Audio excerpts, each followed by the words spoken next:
Thank you all for coming this morning. I have stood at this podium many, many times and talked about how horrific, tragic, and shocking certain cases are. Each time thinking there are some future alleged facts that could be worse than what I'm talking about at the time. Knowing all the while, though, that there's always a worse set of facts on the horizon. Well, that day has come again. So I want to talk about a case of a young boy named Zemar King III. The alleged facts in this case are that we are announcing today. On January 6th of 2025, the Detroit Police Department was notified and summoned to a house on Whittingham in Detroit. They had been contacted by the landlord that owned that house. When he went to that house, the landlord contacted him when he went to that house to prepare it for a new tenant. That he called the police because he found a shallow grave in the backyard of the home on Whittingham. Upon arrival, the police were shown that grave where a human foot was sticking out of the ground. The foot was believed to be belonged to a small child. After an extensive investigation by quite a few agencies, and the chief will talk about that in a minute, the buried body was discovered to be 9-year-old Zemar King III. That the mother of young Zemar was 41-year-old Brandy Pierce. It's alleged that she killed him, and that the cause of death found by the medical examiner was smothering and neck compression. So I want to just further go ahead and tell you what other facts about this case. It's alleged that she purchased a shovel. She bound him by tying his hands and feet together and dug a hole in the background of the house on Whittingham, where she had been living for a short time. She then put him in this hole and covered him with dirt. That after killing her son, she and her other son, who was 3 years old, moved to Georgia, Cobb County to be exact. It was determined that this, in fact, happened sometime in October of 2024. That Zemar's mother, Brandy Pierce, is currently in Cobb County, Georgia, and we will be requesting her to be extradited back to Michigan. We are charging Brandy Catrice Pierce today with 1 count of murder in the first degree premeditation, which carries a life without parole sentence, mandatory. Count 2 is homicide felony murder. Again, the mandatory penalty is life in prison without the possibility of parole. Our 3rd count is child abuse in the first degree, life or any term of years in prison.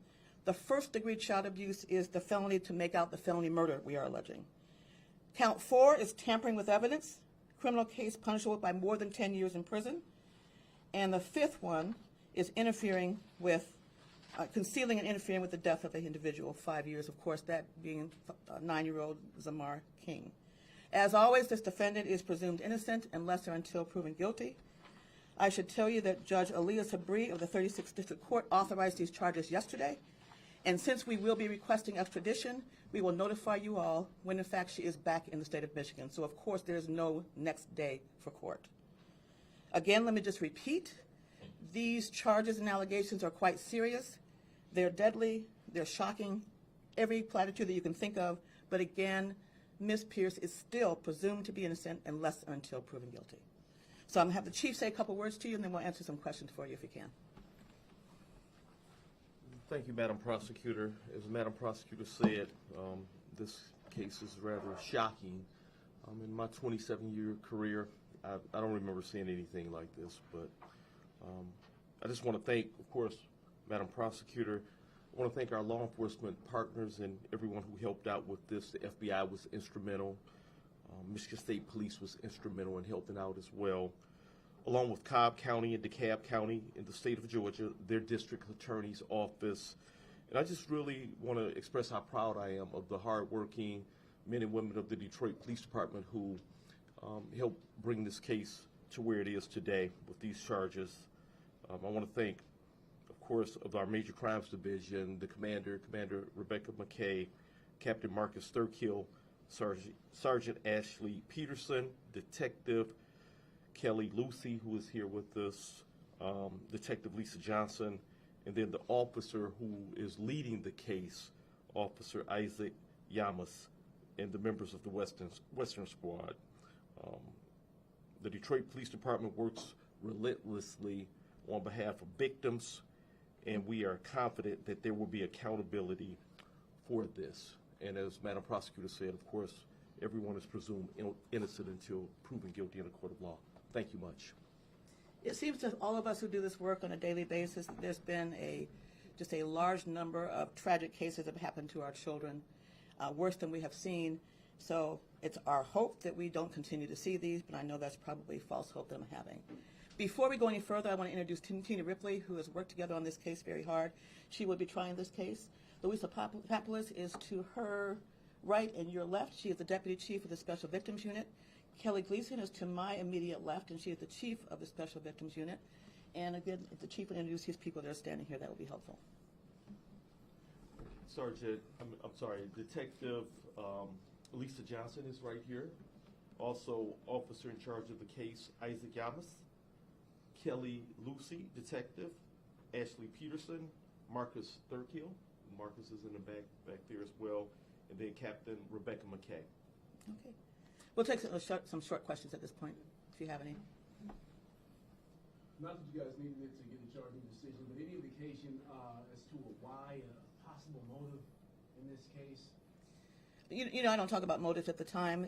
Any further evidence and charging decision will come out when we go to court. So, again, we can't comment on that at this time. Has there been any communication with Zemar's mother at all from you guys? We did speak with his father yesterday, actually this morning, actually. So yes, we have had contact with the family, and the Detroit Police Department has had contact with the family as well. So forgive me, I must be confused because I'm not listening close enough, so I apologize, but the relationship of the suspect to the child. Mother, Okay. yes. 41-year-old Brandy Pierce was his mother. Okay. And did Zemar's father live in Michigan? He lives in this area, yes. And was he aware of his child's death? Again, we talked to him. I don't think he was aware until recently, but again, we did speak with him this morning. Thank you. And we'll be speaking with him, of course, further as time goes on. And those are just, oh, go ahead. No, please, you got it. Those are her two kids, Zemar and the 3-year-old? Yes. Okay. Madam Prosecutor, where's the 3-year-old right now? What's his status? What's his condition? Again, he's with his mother in Georgia right now, and he was, and now he's in foster care here, I believe. Can you The provide, foster care locally? In Georgia. Oh, okay, Georgia. Yep. are you able to provide any further information on the timeline of, you mentioned October, and then what, That'll come out in court. but in regard to how she ends up in Georgia with the other child, or with All I can family, tell, or- yeah, all I can tell you at this point in time is she left shortly after she buried the body in the backyard and went to the state of Georgia. So the landlord call to DPD was on January 6th, correct? The landlord call was on January 6th. The police were notified. They immediately went out to the house on Whittingham. They were shown that grave by the owner of that particular property. They saw the foot sticking out of the ground, and it went from there. The chief notified me immediately upon that discovery. She had rented that home? I assume she rented it. I don't know. Madam Prosecutor, just got this from a co-worker, some indication that, Who's talking? I can't see her. Randy. Oh, okay. All right. All right. Can you speak to this at all? I'll just read this verbatim. The source indicated yesterday that the mother claims they were horsing around and playing some sort of choking game. I'm not going to comment on the evidence in the case. Also, was this case file sent over to you guys more than once at all? And if so, what elements were needed to get to a charging decision? Oh, we're not going to talk about that. Yeah. The police contact us when they have information. We talk often back and forth. And then once we get a completed investigation, we make a charging decision. Anybody else? Do we know how long the mom had been living at that rental house? For a short period of time. It's a very short period of time. Thank you, everybody. Oh, do you have something else? Well, I think I know the answer to your question, but I'm going to ask it anyway. In regard to my question is, do you, potentially this was accidental, somebody panics and then leaves the state, intentional? Are you able to offer anything in regard to intent or non-intent? I am not going to do that. Yeah. You'll find out in court. Thank you. All right. Thanks, everybody. Do you have